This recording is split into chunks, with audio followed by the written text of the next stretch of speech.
Nous voici dans notre 5e et dernier épisode consacré à l'accompagnement et à la dépendance. La parole est donnée aux professionnels afin de mieux comprendre les structures et les aides disponibles lorsque l'autonomie devient plus fragile. Avec un éclairage sur les dispositifs existants pour soutenir les personnes en perte d'autonomie et leurs proches, j'ai le plaisir d'accueillir Madame Durin, chef de service du site Chaméane, qui va nous présenter les nombreuses ressources mises à disposition du CD. Alors bonjour à tous, Laurence Durin, je suis chef de service sur le site d'action médico-sociale Chaméane. Je vais vous présenter aussi les missions plus larges d'un site d'action médico-sociale, puisqu'effectivement l'autonomie fait partie d'une de nos missions parmi de nombreuses autres.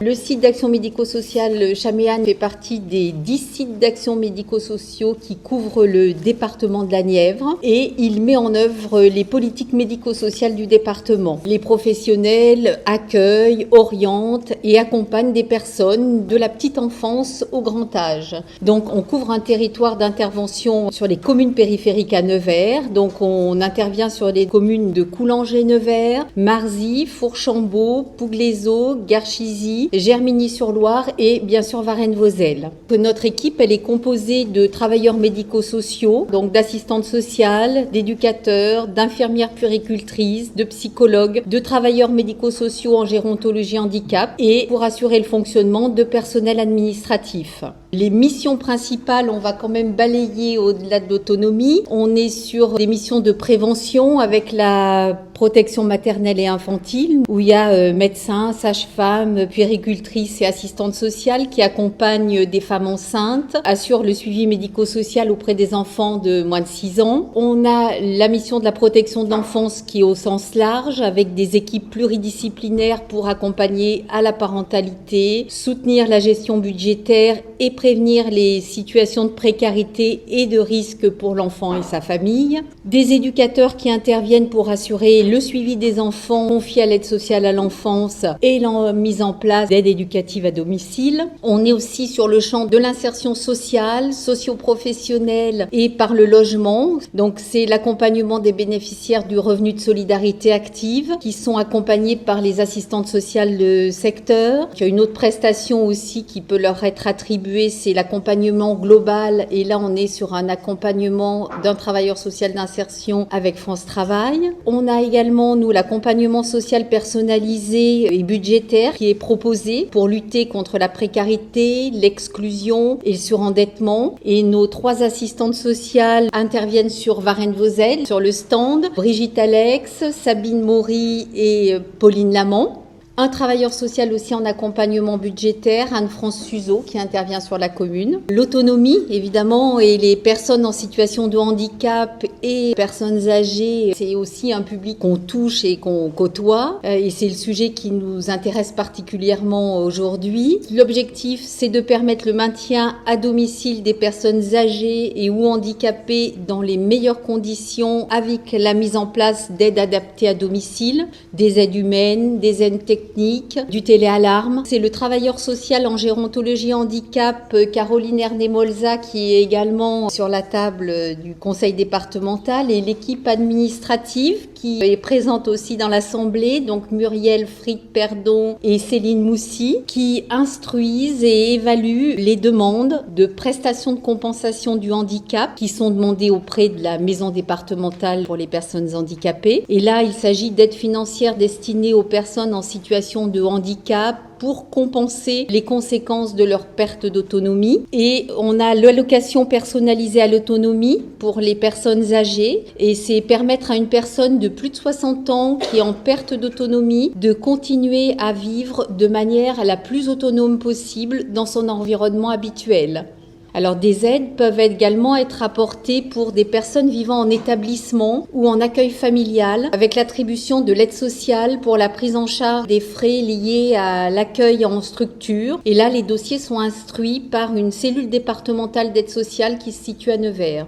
Dans nos missions, on a aussi la protection des personnes vulnérables, dont font partie des personnes âgées et ou handicapées, avec des interventions sociales à domicile pour mettre en œuvre et essayer d'accompagner au mieux les personnes avec des dispositifs d'aide à domicile qu'on a pu situer, des demandes de mesures de protection pour personnes vulnérables qu'on peut faire auprès du procureur de la République. Et c'est toujours un travail qui se fait en lien avec les divers partenaires qui peuvent intervenir sur le territoire. Vous aurez l'intervention du DAC où on peut travailler sur des situations communes. En tout cas, le conseil départemental essaye d'être le plus actif possible pour prévenir et accompagner les personnes en situation de perte d'autonomie.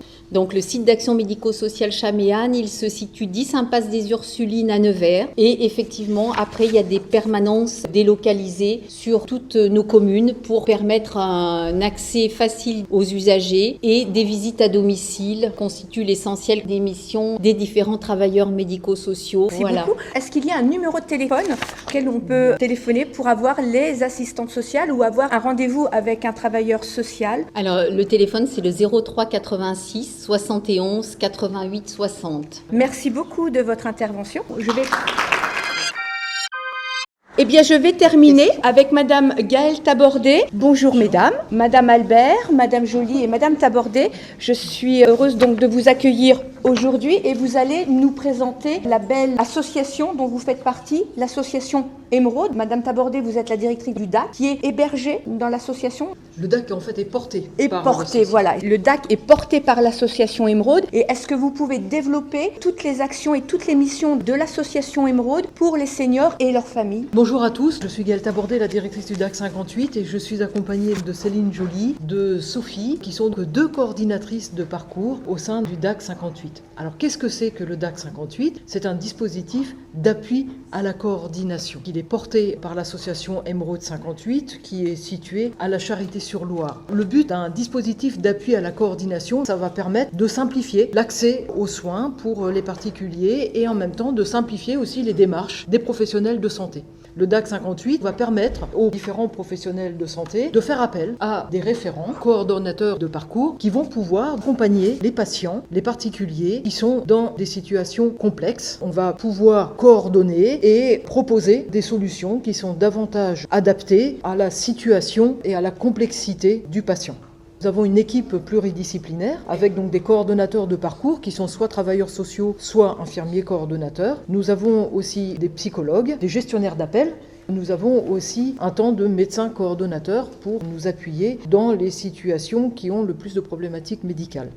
On se déplace dans toute la Nièvre pour toute personne en situation de fragilité, de perte d'autonomie, sans distinction d'âge ou de pathologie. Le DAC vient également en soutien à l'entourage du patient et aux professionnels qui évoluent dans le cercle de soins du patient. Céline Joly, je suis coordinatrice de parcours au DAC depuis 3 ans. On effectue à la demande soit des personnes, soit des professionnels, soit des partenaires, des visites d'évaluation à domicile où on évalue les besoins des personnes et les problématiques rencontrées. Ces évaluations, on les fait soit seules, soit on les fait avec nos partenaires. Et parfois, on fait des visites ensemble, puisque c'est intéressant de travailler sur un projet commun et on travaille des objectifs pour soutenir cette personne dans son maintien à domicile. Parfois, ça peut être aussi accompagner une personne sur une institution parce que le maintien à domicile devient trop dangereux. Donc, on travaille avec les partenaires du médico-social, on travaille avec les aides à domicile. On peut travailler avec le centre municipal de santé pour mettre en place du matériel pour sécuriser le plus possible le domicile. Donc, il y a parfois des personnes qui sont complètement isolées, qui n'ont pas d'aidants, pas de famille.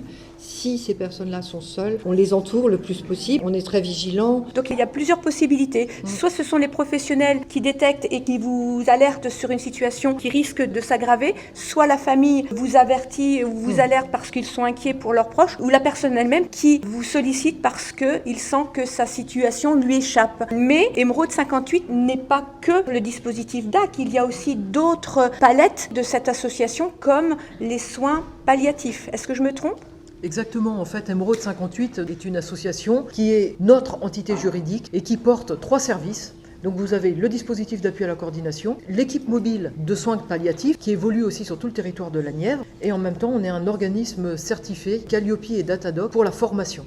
La formation de professionnels ou formation aussi de proches aidants? Professionnel. Donc vous dispensez des formations qualifiantes? Alors, on a différentes formations. Ce sont des formations qui peuvent être rémunérées avec Calliope et Datadoc.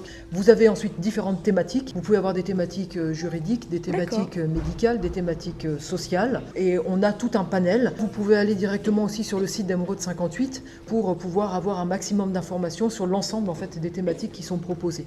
Dans un deuxième temps, vous avez aussi le dispositif d'appui à la coordination qui va permettre d'apporter des informations, soit sous des webinaires d'information.